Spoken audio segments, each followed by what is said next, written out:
Good afternoon, ladies and gentlemen. This is Joe from Joe Plays Games, and I'm actually coming to you today with a little bit of a change-up. I was actually originally planning on doing another Fallout New Vegas video, but unfortunately I was having some difficulty getting the game up and running. So what I decided to do instead was do a game that I'm actually very familiar with. I'm planning on eventually doing a extended series on this game. This is Rome Total War. So what I'm planning on doing today is just a one-off kind of thing, just so I can have something out. So I've loaded up a custom battle where it is a bridge battle on the Nile River. So I'm playing as the Seleucid Empire with the best Silver Shield pikemen, phalanx soldiers. They're pike soldiers, and they're the best pike soldiers in the game. And I'm going to show you actually what a bridge battle would look like if you have yourself set up properly. I'm going to be playing against the Egyptians. They'll be controlled by the AI. So, let's get started. I'm going to immediately start the battle, and the enemy has drawn up, so I'm going to pause it and get my men set up ready to go. I'm going to form a little bit of a reverse wedge to kind of funnel the enemy units in, because if you lay them across flat like this, they'll eventually be able to push past you. So what I'm going to do is I'm going to fill in a layer of phalanx men, and what they're going to do is they're going to stand at each other's backs and create a kind of like a kill zone right here in the middle of this wedge that I'm creating. And I'm placing these other sets of phalanx men behind them as a way to add extra reinforcements in case the front line drops back. Now what I'm gonna do is set up rows of archers up behind. So when the enemy crosses the bridge, they're going to get shot by the arrow fire from across over the top of the bridge. And once I got all that set up, I will I'm going to tell them all to run, and I'm going to select all my pikemen because they're actually set into phalanx formation. So I'm going to unpause, turn off the phalanx formation, and then have them run. So this is a larger size battle, as you can see. Typically, why are we not moving? Hang on one second. Yes, some men got a little confused there when I gave the orders. Hang on. It's okay, this happens occasionally. I'm gonna set men up here, set these men on the other side, set this one right here. These guys will then come up from behind here. You will come here, and you will come up from behind to reinforce. There we go. So now select all, everyone run, and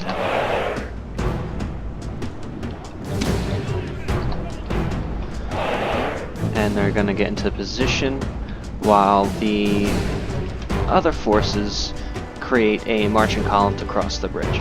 And so what I'm actually having planned out here is that once all the men are in position, I'm going to have them lower their pikes, and we will create the kill zone wedge right here, just like this. So we've activated phalanx formation. Now the pikemen have their spears down, just like this.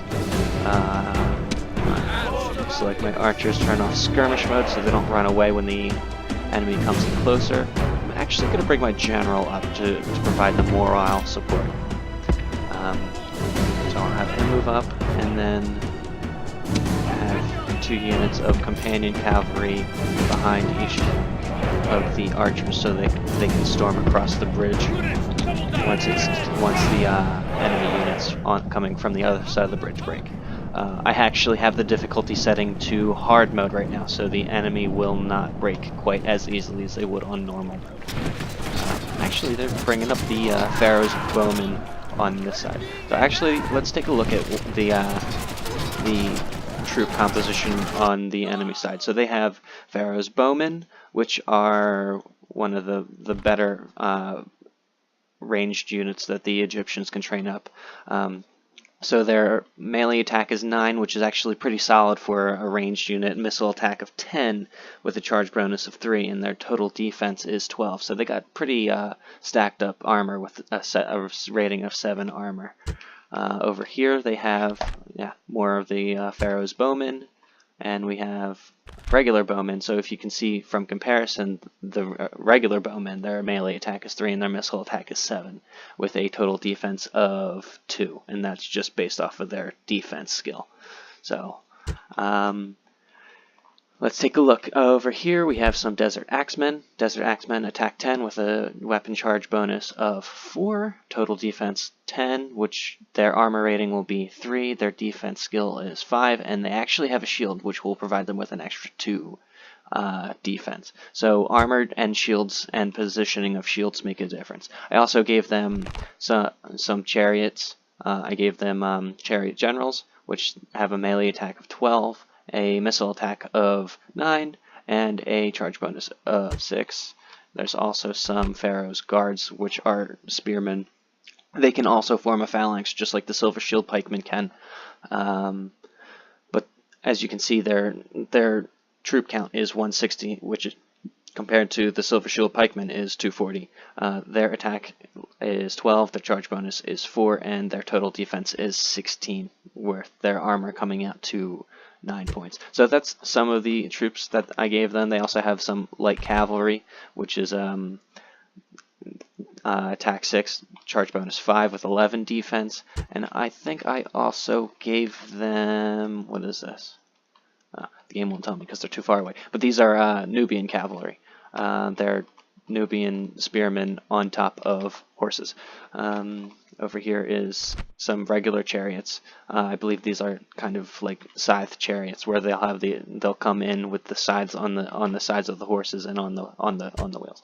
So over on my side, let's take a look at my troops. So the Silver Shield pikemen, in comparison, they have an attack of 10, charge bonus of 4, total defense of 14, with their armor and their defense skill both being 6.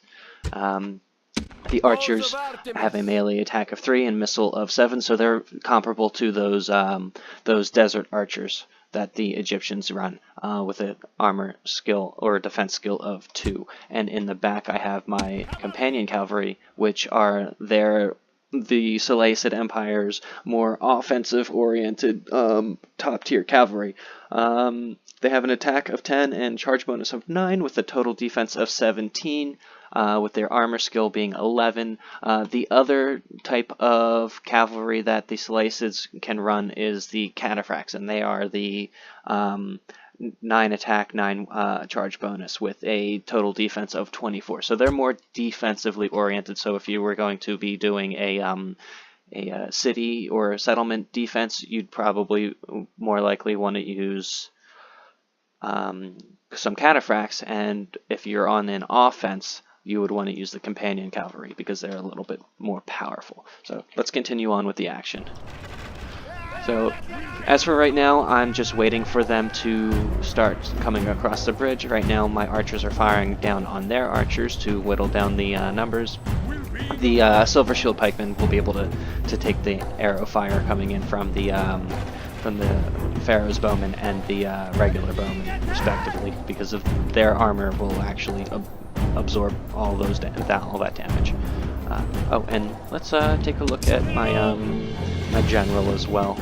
So, general units, in the main game, they'll actually have like a character's face portrait model right here, rather than the generic armored bodyguard picture. But their stats are 10 attack with a 9 charge bonus and 17 defense. So they're very similar to the companion cavalry, but they give the benefit of providing the surrounding troops with actual morale bonuses. So here we go. Looks like we're whittling down there. Pharaoh's Bowmen rather effectively. Each unit starts with 160, and this unit right here is dropped down to 19. Looks like they're already making a push over to my side of the bridge. Look at all that arrow fire coming over the bridge. I have 8 units of archers, which is what I would ideally like to run on bridge battle. Look, all these guys are dropping so quickly. There's just so much arrow fire. And so you can see here that my phalanx pikemen are actually taking some damage, but it's nothing too extreme. And check this out. Once all of these troops and this unit over here is about to break, but once these units touch these pikes, they're just going to fall apart. Here comes the chariot general actually, and they're just gonna melt. Cavalry units are up. The enemy general is slain, and now his men fear us. It is time to press the attack. Susceptible to spears and pikes. That's the way you beat them. So, frame rate dropping a little bit because of all the arrow fire coming back and forth. And this is a nice little touch. If there's units that die on the side of the bridge and they're closer to the edge, they'll actually fall off and then float down the river. It's a little morbid, but it's a nice touch that they added in. So here we go. We're just waiting for them to start with a mass break. A lot of their units are actually routed. But this is another unit of the Pharaoh's Bowmen. They're not dropping quite as quickly now because most of the concentrated fire is coming onto the bridge to support the Silver Shield pikemen. They're trying really hard to push forward, but they aren't even really making it towards this kill zone. Most of them are actually looking like it might be a mass rout, so what I'm actually going to do is I'm going to tell my archers to stop firing, cancel that, stop firing, and then select all of my cavalry and charge over the bridge. Let's see if I can speed it up a little bit. So my general's going to be leading the charge, coming in, and we're just going to clean up.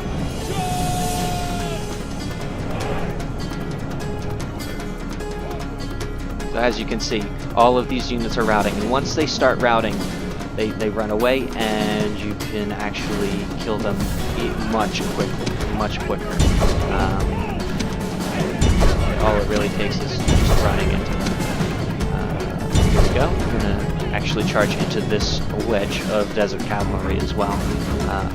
I don't really like to put my cavalry units in the wedge because it makes it a little bit easier. The enemy show their true virtue. We technically have won the battle, but I'm actually going to rabbits running from our men. Just to see how many men we can run. This is cleanup time right now. And if this was on the campaign map, we would want to do this because it would mean less men for us to have to fight on a later stage. So there we go. My companion cavalry will actually continue on.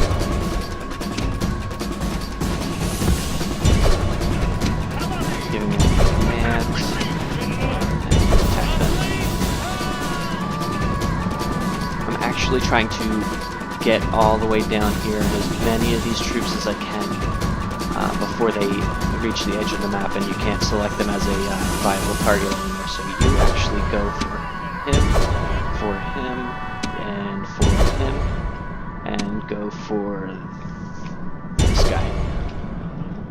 And once we clear out these guys, we'll go down and go after the stragglers. So actually, I'm going to start getting those commands now. Go for this guy, and you go for here. And that should be pretty much it. It was a rather unfair fight. I didn't intend on making it go by that quickly, but you can see just how easy it is to defend on a bridge. Actually, these guys are chilling out in the water. I don't know if that's necessarily a good idea, because as you can see, they're taking damage because they're actually drowning. This victory surely but, that's the end of the battle, actually. Like us. So let's take a look at the battle summary. So I deployed 3,200 men, and they deployed 2,300 men, and obviously I had the numbers. I had the numbers advantage, but I did not lose that many men. I only lost about 180 in comparison to their 2,000 men. So it just goes to show the person who secures the bridge and is defending has the advantage. So I can actually show you what it might look like on the other end of that. Let me see. Let's see if I can get that set up. Ooh. Okay. We'll just go into a quick battle. Let's see. This, brave warriors, is a good time for a prayer to the gods. Better it looks like I'm on defense this time around. I'm playing as the Britons. Let's see what I got here. So I have some. I have a barbarian warlord. That's a chariot. I have some chosen swordsmen with an attack of 13, charge bonus of 4, and total defense of 17. I have some druids, which are light infantry with an attack of 13 and defense of 14. Some war dogs, a war band, which is spearmen, not like the pikemen. They're a little bit different. They can't form a phalanx. And then we have some head hurlers, which are actually pretty amusing. They throw severed heads at enemies and cause morale debuffs. Okay, so let's see we're fighting the Romans. So they're coming in with some Samnite gladiators. They have, let's see, I don't think I can check their stats as of right now. But then they have some auxilia, which are spearmen, some pestati, which are some light infantry, some principes, which are heavy infantry. These are like the early period infantry units, and then some more stati, auxilia, more stati, triarii, which are even better spearmen in comparison to the auxilia. Back here they got some siege equipment. They got some archers, which are some. They look like catapults. That's essentially what they do. They're like catapults. And then we got some heavy cavalry units over here. I think those are legionary cavalry. They have their archer auxilia. So this is late period archers mixed in with some late period troops and some early period troops. So let's see. I don't know how I'm going to do on this one. Let's take a look. They're going to come in with their rams at some point, unless oh no, they're using their archers to direct hit on that guy. That's unfortunate. They're going to use their onagers to make a breach inside my wall. So that's actually tripling speed, so this goes by a little bit faster because they're not going to be doing much else until they have created that breach. And they created the breach. So as you can see, they've dropped the rams and they're actually coming towards me now. So what I'm going to do is set up some war bands in a similar fashion that I did with the Silver Shield pikemen on that bridge battle. And I'm going to set up the head hurlers behind them right over. Sometimes it gets finicky. Here we go. Set up the head hurlers over here, and I'm just kind of throwing this together. I don't really have too much of a plan here. Druids, I will lay over here. Follow up with some chosen swordsmen behind. And I'm gonna actually bring up some more of these guys here, because I want to be able to defend this location.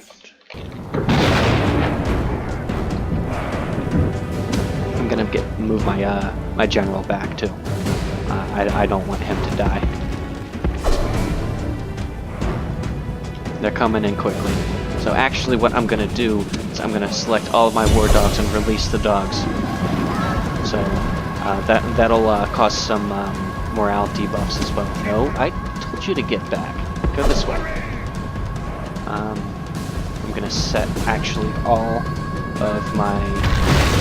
the enemy have broken through our walls! Now I'm gonna set all of my warband spearmen to defend me, so that way they won't charge ahead. And as you can see, the war dogs are coming in. They're little Rottweilers, and they're gonna come in and cause some morale penalties. I'm actually gonna charge in with my general to see if I can mop up as much of these enemies as I can. Go. The general is coming out from the main gate. So what I'm actually going to do is I'm going to charge him over towards the onagers because he's just going to continue to create breaches. That was the perfect time to release those war dogs.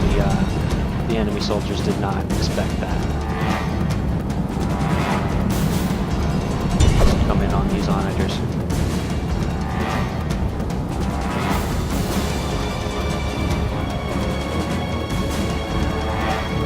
This armor general is just going to watch me do this, because I believe the core of the general's unit is still back there somewhere, so he doesn't detect him as being there. That's one limitation of this game, is enemy just I think it either is a limitation to the game engine, or it just might be he didn't detect the general being there because I technically didn't start dealing any damage to the onagers, and the onagers didn't receive any casualties, and he doesn't attack until he feels it necessary. So the Rottweilers, once they are released, they will attack until either everyone has routed or all of the dogs are dead. I no longer have control of them. So I'm going to try and clean up as much as I can with my general, and we'll see how things are going. I have these guys in skirmish mode. I should have turned them off of skirmish mode. That's okay. Let's pick up some of the speed to make it go a little bit faster, double the speed.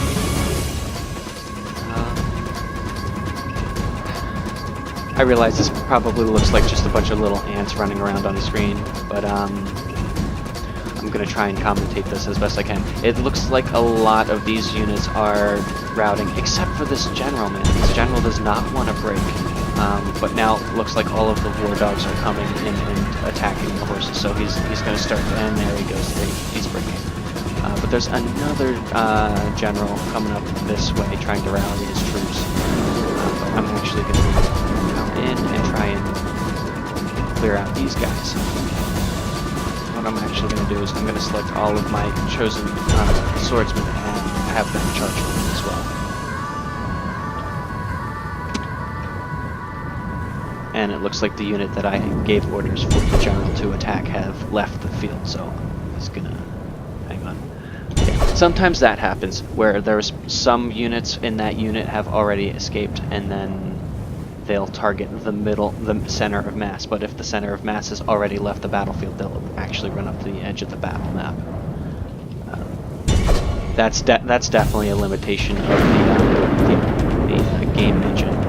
They fixed it a little bit for Medieval 2, but they obviously couldn't make those changes right now.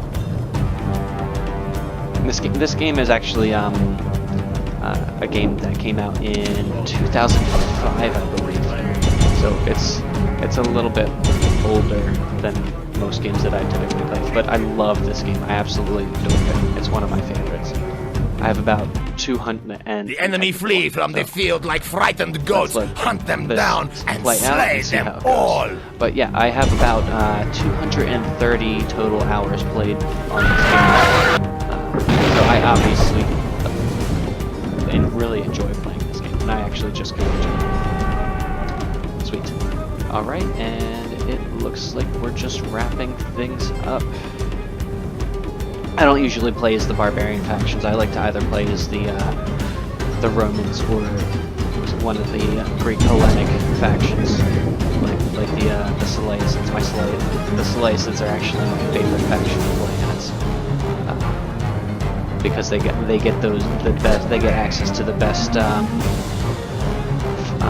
phalanx units, like and they have beneath your really heel. good This is a stunning victory. I just won that engagement. I won the defense, and it actually is a heroic victory because I think they had the numbers advantage, and I think they had the more sophisticated troops, but I still was able to beat them. They only were able to take out 70, which is very, very good. But I think I'm going to end it here. Like I said, this is just probably going to be a one-off for now.